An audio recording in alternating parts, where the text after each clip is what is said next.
Welcome to Holly's Hot Wedding Tips. Today we're going to talk about what not to do for a DIY wedding. And I've brought in a panel of wedding experts to join me. Please introduce yourself, ladies. Good morning, I'm Norie of Weddings by Norie, and I am a wedding planner and actually also an officiant. I'm Carol Lathrop with IMES Events, so we're a full-service event planning company, including weddings.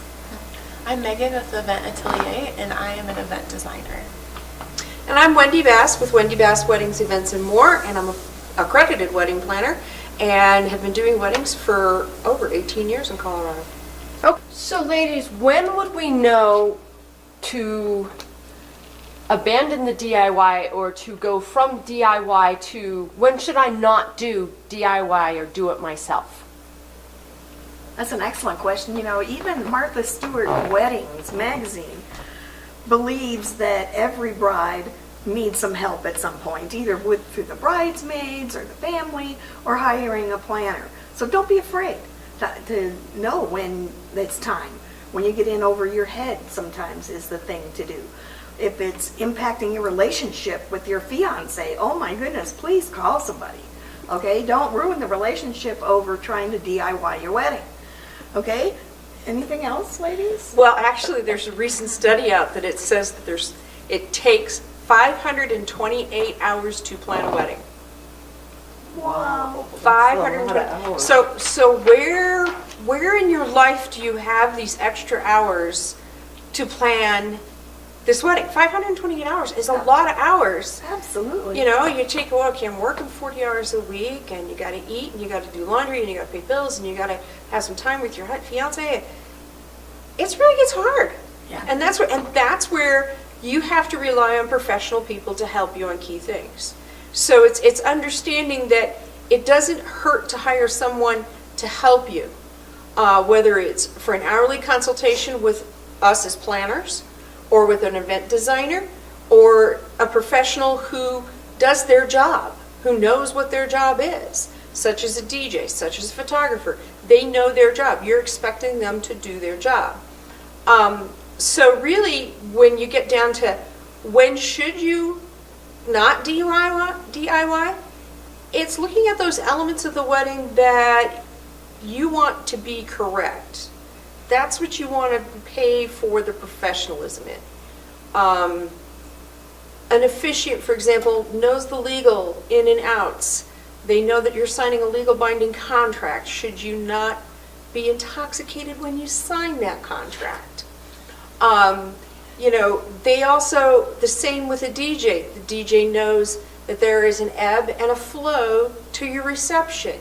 And they know how to manage that ebb and flow with music, with tone of voice. They know that there's things they need to be announcing.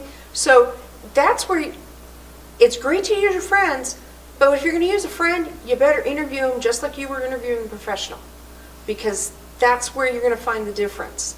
I've read so many people be disappointed when they've hired a friend to do their photos, to be their DJ. Oh, yes. And it's colored their feeling about their wedding, and that's sad.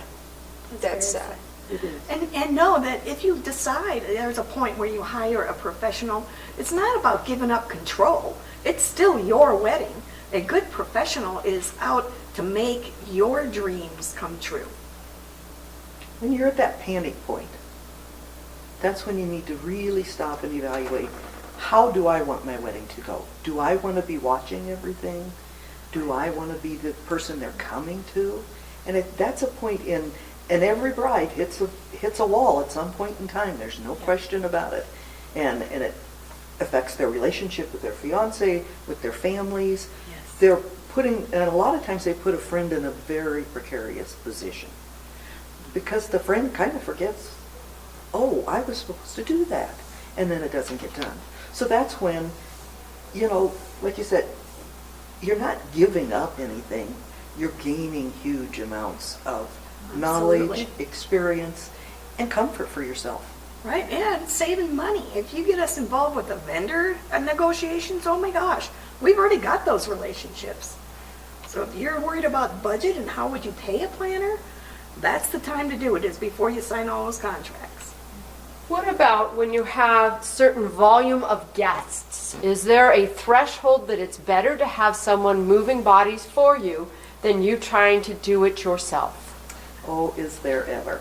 There's a saying that moving wedding guests is like moving cats. We all love cats, but they pretty much do what they want, which you experience with your wedding guests. So at that point in time, I would say anytime you're 50 guests and up, definitely at the 100 guest point, I would definitely have someone helping me. Someone outside of the friend family Yes. thing. Or even the location representative. Those are the times I would say between 50 and 100, and you know your guests. You know how they're going to react.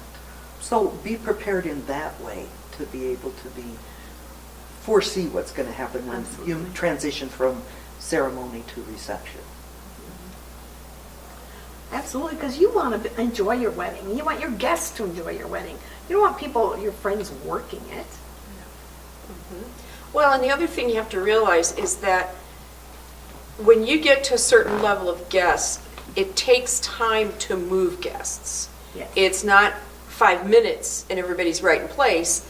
If you're looking at 100, 125, 150, it takes time for them to move in literally from the patio into finding their seat can take 15 to 20 minutes. A professional's going to know this. We're going to keep working with the schedule. We'll work with the caterer, we'll work with the DJ. We'll be working with all the vendors there to keep everybody knowing, okay, we're moving guests in at this time. Particularly what you have to realize is doing your timeline, you're going to end up off your timeline very shortly into your wedding. And it's our job as professionals to move you back onto timeline, but realizing what logistics we have to deal with. And so if you've got a wedding where your ceremony is at one location and your reception's at another, you're definitely going to want to consider having professional help. Yes. Because they're going to be able to see those things. They're going to be able to pinpoint where we've got issues of trying to move people. There's a great example of it is the parking lot is in one area and it takes 20 minutes round trip for 20 people to be carried out by carriages to the ceremony site. That's going to slow down your movement of people. When you just take 20 minutes divided into 120 people, how long is that going to take? Yeah, do the math. Exactly. Point. I would say anytime you're doing any sort of decor in the ceiling of a venue, such as lighting or drape, absolutely do not do that yourself. Professionals know exactly the materials to use so that they don't ruin the structure of the venue, so that it comes down and it looks like it was never there. Yeah. That's one of it. And photographer, let's talk about photographer. Oh my gosh. So many people think they can DIY a photographer, give the guests all a camera or something, or shoot it on your cell phone. Oh, no.